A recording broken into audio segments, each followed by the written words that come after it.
Good afternoon. চলো আজ একটা তোমাদের সাথে রেসিপি শেয়ার করি একদম নিজের মন থেকে। এখানে ছোলা কচু একটু ভাপ দিয়ে নিয়েছি আর ছোলা, এই দেখো ছোলা কচু ভাপ দিয়ে এটার মধ্যে জল ঝরিয়ে রেখেছি। আর এখানে অল্প একটু পনির ভেজে নিয়েছি লবণ হলুদ দিয়ে। এখানে কড়াইয়ে তেল গরম হয়ে গেছে, তেলটা তো গরম হয়ে গেছে। আজ দুপুরে ভাবলাম তোমাদের সাথে যে রান্নাটা করছি আজকে ছোট্ট করে একটু রেসিপিটা শেয়ার করি, একদম নিজের মতো করে, কোনো রেসিপি দেখে নয়, কিচ্ছু নেই, নিজের মতো করে করছি। দিয়ে দিচ্ছি পনির ভাজা তেলের মধ্যে একটু সাদা জিরে, আর দিয়ে দিব দুটো শুকনো লঙ্কা। শুকনো লঙ্কাগুলো দিয়ে দিচ্ছি তেলের মধ্যে, আর দেবো না, শুকনো লঙ্কায় আবার ঝাল খুব তো। এবারে এই ছোলা কচু আর ছোলাটা ঝেড়ছে।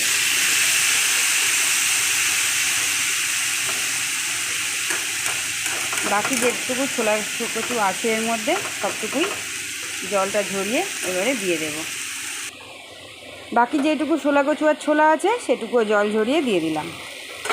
এবারে এটাকে ভালো করে ভেজে নেব।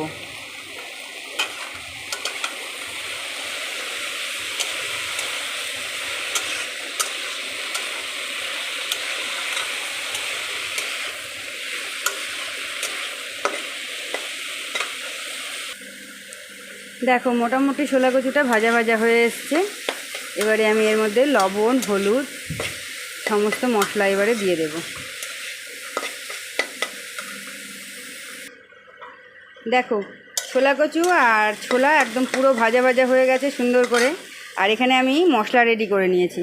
এই যে এর মধ্যে লবণ হলুদ ঝালের গুঁড়ো দিয়ে দিচ্ছি। আর আমি দিয়ে দেব কিছু পরিমাণ পোস্ত বাটা। এই দেখো পোস্ত বেটে ফ্রিজে রেখে দিয়েছিলাম গতকালই, সেটা রয়েছে। সেখান থেকে এতটা দেব না, অর্ধেকটা পোস্ত দিয়ে দেব। দিয়ে দিচ্ছি আমি এই যে পোস্ত।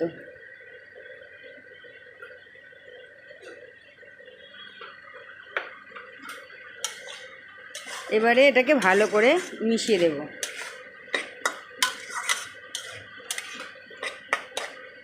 আর এর মধ্যে দিয়ে দিচ্ছি ছোটো ছোটো করে কেটে রাখা টমেটো আর কিছু পনিরের টুকরো।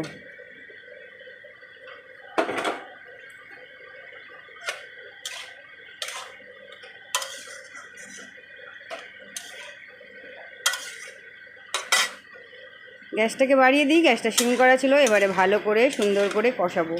দিব একটু পরিমাণ মতো মিষ্টি।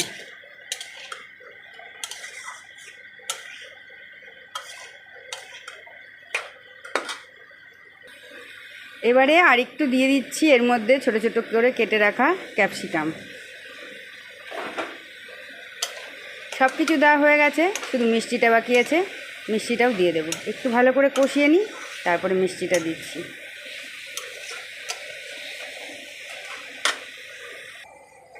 এবারে দিয়ে দিচ্ছি পরিমাণ মতো মিষ্টি।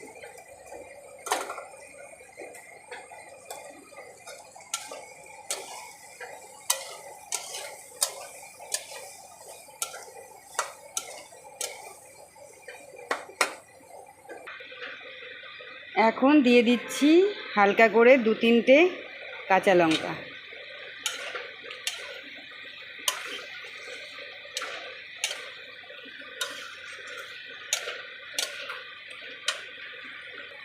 এবারে আমি হালকা করে একটু ঢাকা দিয়ে দেব, আর গ্যাসটা সিম করে দেব।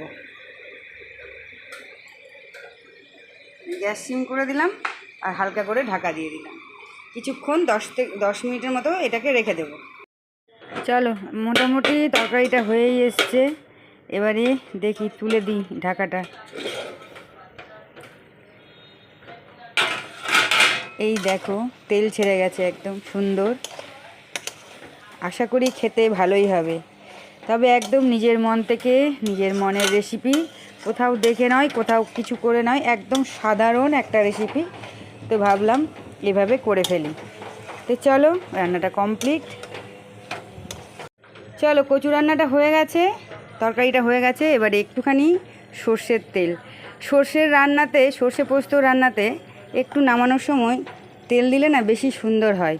তো আমি একটুখানি সর্ষের তেল দিয়ে দিলাম নামানোর সময়। এইবারে একেবারে আমার রান্নাটা কমপ্লিট। আশা করি ভালোই হবে। তো দেখা যাক কেমন হয় খেয়ে দিয়ে সবাই যখন বলবে তখন। চলো এবারে একদম রান্না কমপ্লিট হয়ে গেছে, গ্যাস অফ করে দিই।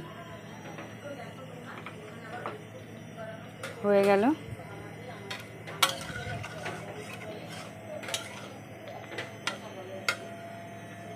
এইবারে তরকারিটা বাটির মধ্যে তুলে রাখি।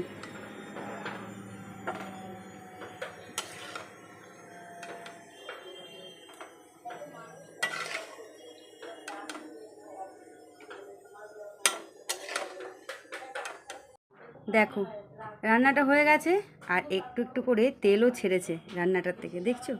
একদম কমপ্লিট একটা ডিশ। কেমন হয়েছে অবশ্যই জানাবে, কেমন লাগছে। যদি ভালো লাগে আমার রেসিপিগুলো, তাহলে আবার তোমাদেরকে একটা নতুন রেসিপি শেয়ার করব। দেখি কি রান্না করতে পারি, এবং তোমাদের যদি কোনো রান্না দেখার ইচ্ছে হয় তাহলে অবশ্যই কিন্তু আমাকে কমেন্ট বক্সে কমেন্ট করো। Tata and bye bye.